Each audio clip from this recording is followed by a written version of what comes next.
Hello students, कैसे हो आप सब। आज अपना टॉपिक है टेम्परेचर इफेक्ट सेमीकंडक्टर पे, और टेम्परेचर का इफेक्ट देखेंगे अपने इंसुलेटर पे। तो पिछली कक्षा में अपनों ने बात की थी कि जो टेम्परेचर का इफेक्ट था अपनों ने कंडक्टर के लिए बात कर चुके थे अपने।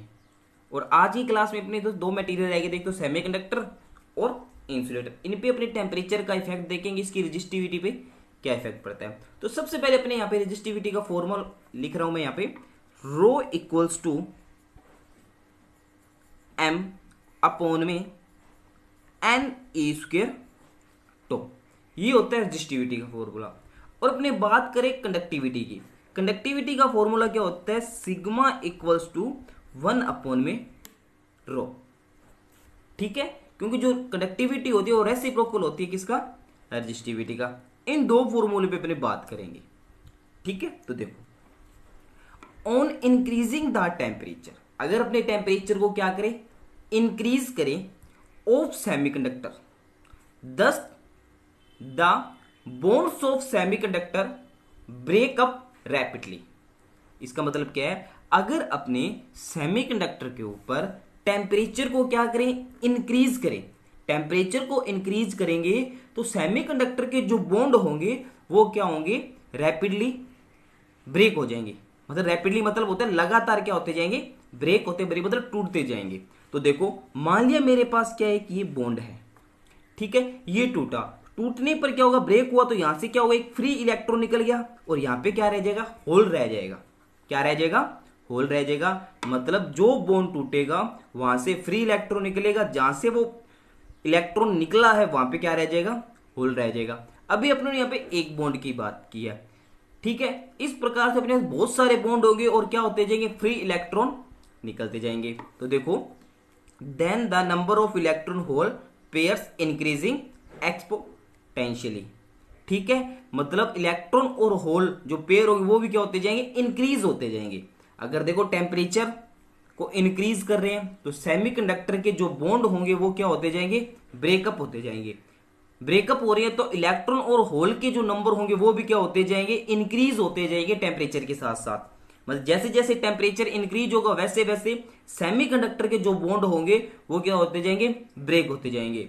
ठीक है, तो जो इलेक्ट्रॉन और होल होंगे वो भी क्या होते जाएंगे, इंक्रीज। थोड़ा सा टेम्परेचर और बढ़ा, एक बॉन्ड और ब्रेक हो गया, थोड़ा सा टेम्परेचर और बढ़ा तो एक बॉन्ड और ब्रेक हो गया। सिमिलरली जैसे जैसे टेम्परेचर इंक्रीज हो रहा है वैसे वैसे बॉन्ड भी क्या होते जाएंगे, ब्रेक होते जाएंगे। ठीक है, तो देखो, दस the resistivity of semiconductor decreases. अब रेजिस्टिविटी डिक्रीज कैसी हुई, मैंने कहा था जैसे जैसे टेम्परेचर इंक्रीज हो रहा है तो सेमीकंडक्टर के जो बॉन्ड होंगे वो भी क्या होते जाएंगे, ब्रेक होते जाएंगे। ब्रेक हो रहे हैं तो इलेक्ट्रॉन जो होल है वो भी क्या होते जाए, इंक्रीज हो रहे हैं। तो यहां पे जो एन है, एन किसको रिप्रेजेंट कर रहा है, number of electron. Temperature increase हो रहा है तो ये नंबर ऑफ इलेक्ट्रॉन भी क्या होंगे, इंक्रीज होंगे। अगर नंबर ऑफ इलेक्ट्रॉन इंक्रीज हो रहे हैं तो रेजिस्टिविटी क्या होगी, डिक्रीज होगी।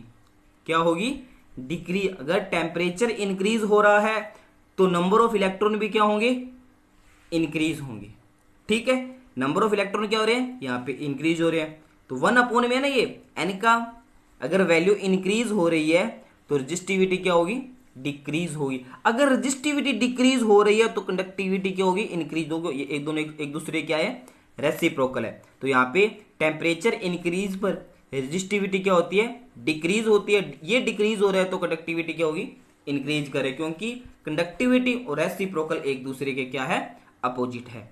इतनी बात आपको समझ आई होगी। देखो ये क्या कह रहे हैं, thus the resistivity of semiconductor decreases exponential as temperature increase. अगर टेम्परेचर इंक्रीज हो रहा है तो सेमीकंडक्टर की जो रेजिस्टिविटी होगी वो क्या होगी, डिक्रीज होगी, क्योंकि यहाँ पे नंबर ऑफ इलेक्ट्रॉन क्या हो रहे हैं, इंक्रीज हो रहे हैं। क्योंकि जैसे जैसे टेम्परेचर इंक्रीज वैसे वैसे सेमीकंडक्टर के जो बॉन्ड है वो क्या होंगे, ब्रेक होते जाएंगे, टूट जाएंगे। टूटेंगे तो यहाँ पे नंबर ऑफ इलेक्ट्रॉन क्या होंगे, ज्यादा होंगे, इंक्रीज होंगे।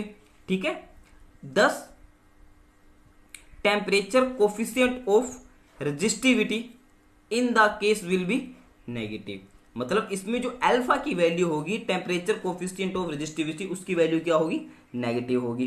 The graph between show as rho and T, resistivity और टेम्परेचर के बीच में अगर अपने ग्राफ प्लॉट करें तो कुछ इस प्रकार अपने को मिलेगा। कैसे, अब देखो इस पॉइंट पे बात करें, टेम्परेचर क्या है, मिनिमम है। टेम्परेचर क्या है, अगर टेम्परेचर मिनिमम है तो रेजिस्टिविटी क्या होगी, मैक्सिमम, क्योंकि टेम्परेचर कम है तो नंबर ऑफ इलेक्ट्रॉन क्या होंगे, कम ब्रेक होंगे, तो रेजिस्टिविटी क्या होगी, इंक्रीज होगी। ठीक है, अब जैसे जैसे टेम्परेचर क्या हो रहा है, इंक्रीज हो रहा है, तो देखो रेजिस्टिविटी भी क्या होती जा रही है, डिक्रीज हो रही है। ठीक है, अब यहाँ पे टेम्परेचर बिल्कुल जीरो है, टेम्परेचर जीरो है तो कोई फ्री इलेक्ट्रॉन नहीं होगा, तो यहाँ पे रेजिस्टिविटी मैक्सिमम। और जैसे जैसे टेम्परेचर इंक्रीज हो रहा है, यहाँ पे रेजिस्टिविटी और कम होगी, थोड़ा आगे चलेंगे रेजिस्टिविटी और कम हो जाएगी, थोड़ा आगे चले रेजिस्टिविटी और कम हो जाएगी। जैसे जैसे टेम्परेचर इंक्रीज हो रहा है वैसे वैसे रेजिस्टिविटी भी क्या होती जा रही है, डिक्रीज हो रही है। ये था अपने पास सेमीकंडक्टर के ऊपर टेम्परेचर का इफेक्ट, और रेजिस्टिविटी अपने को क्या मिली, डिक्रीज मिली, और कंडक्टिविटी इंक्रीज मिली। ठीक है, अब बात करते हैं अपने इंसुलेटर के लिए। ठीक है, इंसुलेटर क्या कहते हैं, देखो इंसुलेटर पे टेम्परेचर का क्या इफेक्ट पड़ेगा, तो देखो the resistivity of insulator, insulator की रेजिस्टिविटी रो, ठीक है, मटेरियल डिक्रीजेस एक्सपोटेंशियल, एक्सपोटेंशियल का मतलब होता है तेजी से, ऑन इंक्रीजिंग टेम्परेचर। ये क्या कह रहा है, इंसुलेटर मटेरियल के लिए अगर उन पे टेम्परेचर को क्या करे, इंक्रीज करे, तो उनकी जो रेजिस्टिविटी होगी वो क्या होगी, डिक्रीज होगी। अगर टेम्परेचर की वैल्यू क्या है, हाई है, मतलब इंक्रीज हो रहा है, तो रेजिस्टिविटी क्या होगी, डिक्रीज होगी। ये बात ये बोल रहा है कि the resistivity of insulator material decreases exponential on increasing temperature. Temperature increasing के साथ जो इंसुलेटर की रेजिस्टिविटी है वो एक्सपोटेंशियल तेजी से क्या होगी, डिक्रीज होगी। ठीक है, अब देखो टेम्परेचर इंक्रीजेस है, रेजिस्टिविटी क्या हो रही है, डिक्रीज हो रही है, तो कंडक्टिविटी क्या होगी, इंक्रीज होगी। समझाई, क्योंकि यहां पे रेजिस्टिविटी क्या है, डिक्रीज है, तो अपने पता है रेजिस्टिविटी और कंडक्टिविटी में रिलेशन क्या होते हैं, सिग्मा इक्वल्स टू 1 अपॉन में रो। अब रेजिस्टिविटी क्या हो रही है, इंक्रीज, सॉरी डिक्रीजेस, तो रेजिस्टिविटी इंक्रीज, जो दोनों एक दूसरे के अपोजिट है। ठीक है, and increasing on decreasing temperature. ठीक है, अगर टेम्परेचर क्या होगा, डिक्रीज होगा, तो रेजिस्टिविटी क्या होगी, इंक्रीज है। ये तो पॉजिटिव बोल रहा है, रिपीट कर देता हूं, देखो ये क्या कह रहा है, अगर resistivity of insulator material decreases है, उसकी रेजिस्टिविटी कब, जब टेम्परेचर क्या है, इंक्रीज है। और उसके बाद वो क्या बोल रहा है, इंक्रीज कब होगी, जब टेम्परेचर क्या होगा, डिक्रीज होगा। ठीक है, मतलब टेम्परेचर क्या होगा, कम होगा, तो रेजिस्टिविटी क्या होगी, इंक्रीज। अब ये क्या बोलते हैं, एट एब्सोल्यूट जीरो टेम्परेचर। अब देखो टेम्परेचर बिल्कुल कम कर दिया, कितना कर दिया, जीरो, तो रेजिस्टिविटी मैक्सिमम होनी चाहिए, क्योंकि टेम्परेचर कम के साथ रेजिस्टिविटी क्या हो रही है, मैक्सिमम। देखो इसमें बात बोली है इंक्रीजिंग ऑन टेम्परेचर डिक्रीजिंग, तो यहां पे इसने क्या करा, जीरो टेम्परेचर पर जो रेजिस्टिविटी होगी वेरी हाई। अगर जीरो टेम्परेचर पर रेजिस्टिविटी हाई है तो कंडक्टिविटी क्या हो जाएगी, जीरो, क्योंकि एक हाई है तो दूसरा बिल्कुल लो। Thus the conductivity of insulator at absolute zero temperature become zero, तो वो भी कितनी होगी, जीरो। देखो मैं यहां पे रिपीट करता हूं, टेम्परेचर कितना है, बिल्कुल डिक्रीजिंग है, जीरो है, तो रेजिस्टिविटी क्या होगी, इंक्रीज होगी वेरी हाई, क्योंकि यहां पे बोला है अगर टेम्परेचर इंक्रीज है रेजिस्टिविटी डिक्रीज है, टेम्परेचर डिक्रीज है तो रेजिस्टिविटी इंक्रीज होगी। तो इसने टेम्परेचर बिल्कुल जीरो लिया है, तो रेजिस्टिविटी होगी मैक्सिमम, और जो कंडक्टिविटी होगी, अब देखो सिग्मा इक्वल्स टू 1 अपॉन में रो, ये वेरी हाई है तो एक वेरी लो, मतलब जीरो होगा, जीरो टेम्परेचर पे। ठीक है, the variation of resistivity of insulator with temperature is given in the following relation. Relation दिया हुआ इसने रेजिस्टिविटी का, रो इक्वल्स टू रो नोट ई की पावर ई जी, पावर के अंदर है अपॉन में 2 kB t। जो यहां पे kB है वो बोल्ट्जमान कांस्टेंट है, क्या है, बोल्ट्जमान कांस्टेंट, इसकी वैल्यू अपने को डायरेक्ट बोलेगा फॉर्मूले के अंदर। t क्या है, temperature of the material in kelvin. जो टी है यहाँ पे टेम्परेचर ऑफ द टेम्परेचर का मटेरियल और किस में है, केल्विन में। ईजी क्या है यहाँ पे, एनर्जी गैप है, energy gap between balance band and conduction band. ये बैलेंस बैंड और कंडक्शन बैंड क्या होते हैं, ये अपने पूरे डिटेल से आएंगे चैप्टर नंबर 16 इलेक्ट्रॉनिक्स के अंदर। ठीक है, अभी अपने एक न्यूमेरिकल डिस्कस करने जा रहे हैं, जो अपने तीनों पार्ट पढ़े हैं, effect of conductor, semiconductor, insulator. ठीक है, देखो, the resistance of a platinum wire, platinum wire दी है, of a platinum resistance thermometer at the ice point, ice point पे उस थर्मोमीटर का जो रेजिस्टेंस है वो 5 ओम है। ठीक है, and the steam point is 5.23 ओम। अब अपने को पता आइस पॉइंट कितना होता है, 0 डिग्री सेल्सियस पे, 0 डिग्री टेम्परेचर, 0 डिग्री सेल्सियस पर अपने को कितना रेजिस्टेंस दिया हुआ है, 5 ओम। ठीक है, टेम्परेचर मतलब इनिशियल टेम्परेचर कितना हो गया 0 और इनिशियल रेजिस्टेंस कितना हो गया 5। ठीक है, अब आगे देखो, and the steam point, steam point होता है 100 डिग्री सेल्सियस पर कितना दिया हुआ है, 5.23 ओम। मतलब जो T की वैल्यू थी कितनी दे रखी है, 100 डिग्री सेल्सियस पे, तो RT कितना हो दे रखा है इसने, 5.23 ओम। ठीक है, स्टीम पॉइंट यही होता है। अब देखो आगे क्वेश्चन क्या कह रहा है, when the thermometer is inserted in hot bath. मतलब ये क्या कह रहा है, अगर अपने थर्मोमीटर को इंसर्टर मतलब लाके रखें किसमें, हॉट बाथ के अंदर, तो the resistance of platinum wire is 5.975 ohm. उसका रेजिस्टेंस कितना हो जाए थर्मोमीटर का, 5.97 ohm. Calculate the temperature of hot bath. Question समझ आया, ये क्या कह रहा है, मेरे पास एक कोई थर्मोमीटर है जिसका आइस पॉइंट पर रेजिस्टेंस 5 ओम है और स्टीम पॉइंट पर कितना है, 5.23 ओम है। अब क्या करें, अगर अपने उस थर्मोमीटर को हॉट बाथ के अंदर लाके रखें तो उसका रेजिस्टेंस कितना हो जाता है, 5.975।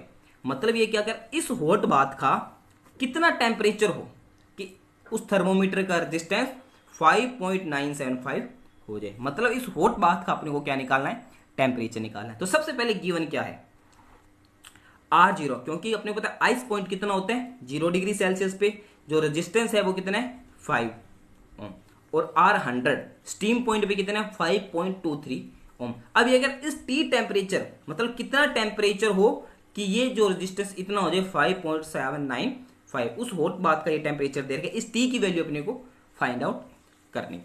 ठीक है, तो अपने को टेम्परेचर इफेक्ट ऑफ रेजिस्टेंस का फॉर्मूला पता है, क्या होता है, RT equals to R0 1 plus alpha T minus T naught. तो यहाँ पे RT क्या होता है, T टेम्परेचर पर मतलब फाइनल रेजिस्टेंस, R0 मतलब initial, 1 plus alpha T minus T not temperature difference. ठीक है, अब देखो ये मैंने आपको बहुत बता दिया। अब यहाँ पे टेम्परेचर डिफरेंस की देखो, final temperature minus initial, final कितना था 100 माइनस इनिशियल, तो 100 माइनस इनिशियल 0, तो T माइनस T नोट की वैल्यू कितनी आ गई 100।